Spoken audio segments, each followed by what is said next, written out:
Hey everyone, this is Stacia and I'm here with a special guest. We have Sophia and she is going to show us a game that she played and well, this was in a Friday night tournament you said? Yeah. Yeah, and this is played online and she's going to take us through her game and she actually played the black pieces. So I'm going to flip the board here. And okay, and since it's a pretty fast game, Sophia can explain move by move for us. Okay, take it away. Okay. So they played the fried liver, and I played the Traxler. They took the bishop, which is the best move, and I just played like normal. And when they moved the bishop back, usually the plan is to go rook f8, queen e8, and then d6. But there's a trap I learned, which it's not good if they play it. It's not the best if they play it right, but I tried it anyway.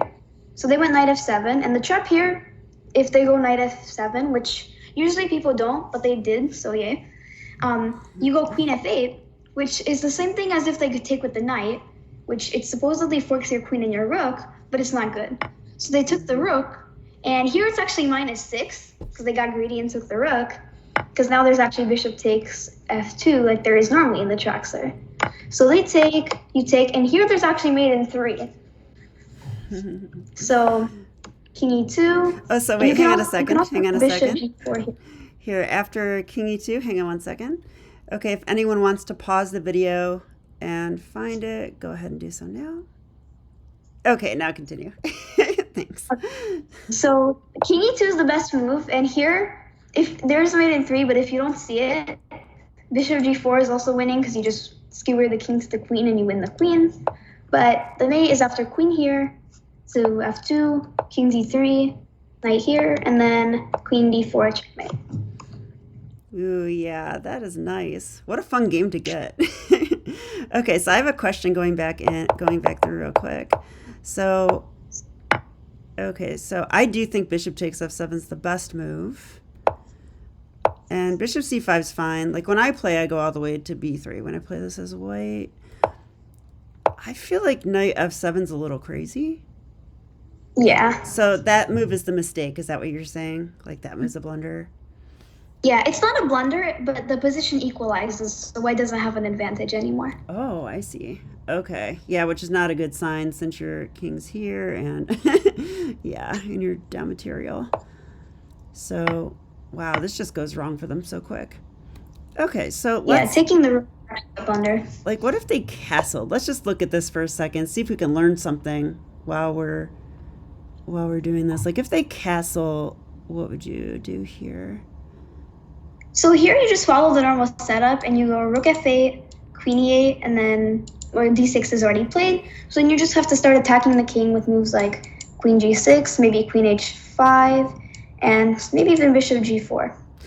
Yeah, I think h6 too. Let's put h6 in there to force the knight back to f3 so you can pin it.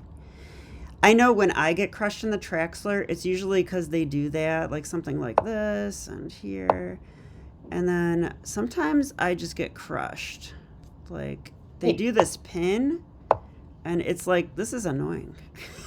So it's the stuff Yeah, you're but saying, right? Like, if you go, you can go knight f7 now. And then queen f8 doesn't work now because they can take, and there's no king there. So now knight f7 does work. They don't have to go back. oh, wow. Well, you could just take the knight, but yeah, this is probably good for white. I'm checking with the engine. Yeah, it's winning for white. So you're totally right about that. So, okay. Interesting. So they can't do this yet. Yeah. So instead of h6, what would you do? Bishop g4 or rook f8. One of those. Yeah, I think I like bishop g4 because that kind of forces white to play knight f3. Hmm. I don't think we can play f3 because it's pinned. Mhm. Yeah. Okay. Yeah. So, but just to finalize in your game, though, boom, boom, And you probably did this in what, 2 minutes? Yeah. Well done. Very nice game. Thanks so much for sharing this. Okay. Bye, everyone.